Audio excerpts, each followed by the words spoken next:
Welcome to Samba Samba. Enjoy the video. You start by enabling voice in Fortnite's audio settings and picking your input device, because the game needs an active mic selected to send audio. Once done, grant microphone permissions in your operating system. Windows, Mac OS, or console permissions block sound if denied.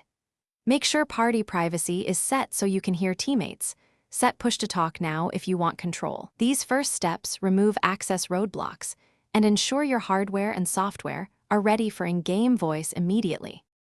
Next, select which voice channel to use: party for squad friends, game for match teammates, or proximity when supported for local chat.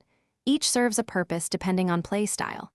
Adjust voice volume and mic sensitivity so your team hears you clearly without clipping, and pick the right output device to avoid double audio.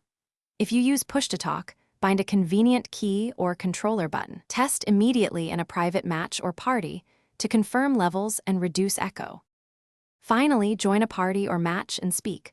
Watch the mic indicator to confirm transmission, because visual feedback saves time. Once in, use mute or volume controls on the fly to manage distractions and prioritize calls or squad calls. If teammates can't hear you, restart Fortnite, reselect the input device, and check OS permissions and drivers.